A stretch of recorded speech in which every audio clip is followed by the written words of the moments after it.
Hey there guys, Lord Frigid here, and welcome to the first Wizard Skill Analysis video.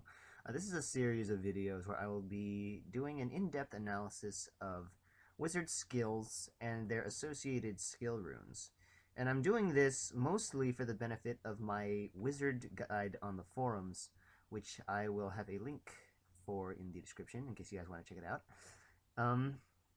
Yeah, I just wanted to get some good wizard skill analysis videos going. And this video is going to be for Fireball.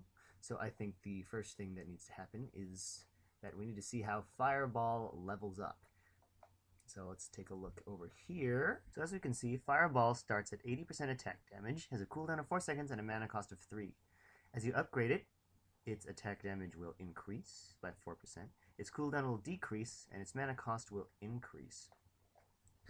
This continues all the way until level 10, and it finishes at 116% attack damage, a cooldown of 2 seconds, and a mana cost of 12. The next thing we need to look at is Fireball's range. As you can see, when Fireball hits something, it explodes outward with a short plume of fire, which is actually deceptively large. You can see it hits this chicken, even though it's slightly outside the fire plume's radius. The next thing to do, I guess, would be to take it into the map and see what kind of things we can do there. So here we are on the map. I'm going to do my best to showcase Fireball, but I'm not going to be using exclusively Fireball or anything. For these prisoners. So what I'm going to want to showcase is a little bit of how the radius on it works and how you can use that to your advantage.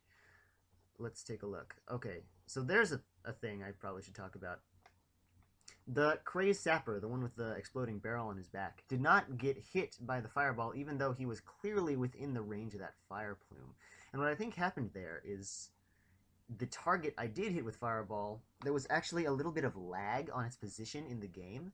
So the Fireball on my screen appeared at one place, but in the game it actually appeared in a vastly different place, which resulted in the Crazed Sapper not getting hit. And this is something that happens with a lot of skills, including Freeze. I'll showcase that when I get to the Freeze video.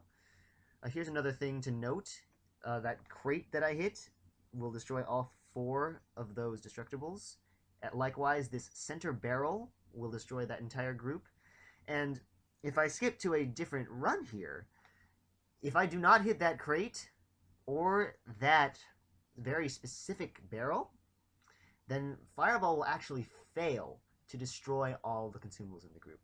So that's something to note. Just try and, if you're running through something static like a map, you'll want to know what your Fireball's radius can hit and what it cannot hit. You can also take Fireball into events, and there it fulfills a small area damage setting, but it's mostly for the slightly higher attack damage that it provides.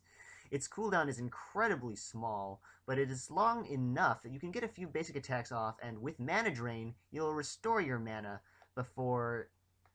so that you don't run out as you're casting Fireball. Fireball spam is actually something that a lot of wizards do or are told that is a viable thing to do. But one thing you really want to watch out for if you're going to do that is that you're not just standing in place for too long, focusing so much on casting your Fireball that you forget to cast your other skills. And actually that's something that's happening right here. I haven't incinerated him in a really long time, which is partially because I want to showcase Fireball, and partially because this Fireball spam thing just kind of, it's not something I usually do, so if I try to focus on it, I will lose sight of the other things. So now let's talk about Frozen Sphere. Transforms Fireball into a ball of ice that deals 680 Evo Max 2810 bonus ice damage to the target and all surrounding enemies, as well as slowing them for 1 Evo Max 1 seconds. So, a few things to discuss. The range on Frozen Sphere is the same as Fireball's range. There is no increase at all on that, as you can kind of see. And it's a little easier to see, actually, I think. You can kind of tell that the range just barely touched the chicken there. So I'm going to go ahead and take it into Adamar's dungeon and showcase a little bit of how Frozen Sphere operates in the map. And it's basically Fireball. There's really no change. Which really begs the question, should I use Fireball or Frozen Sphere? And the answer is, in most situations, you're actually going to want Frozen Sphere, because it deals extra damage and applies that 1 second slow. And that's not much of a slow, but since Fireball comes, or Frozen Sphere comes off cooldown every 2 seconds, you can keep it applied pretty constantly. The only situation where you would not want to use Frozen Sphere over Fireball is if you are in an ice-based event or tournament map, because there, enemies will take less damage from ice attacks and more damage from fire attacks. So you would want to use Fireball for the bonus damage and not Frozen Sphere, which will actually get you a damage penalty. But anywhere else, you'll want to use Frozen Sphere. And as you can see, the radius really doesn't change. I will still miss that last barrel, and I will still not manage to destroy this entire group of consumables if I don't hit that center barrel.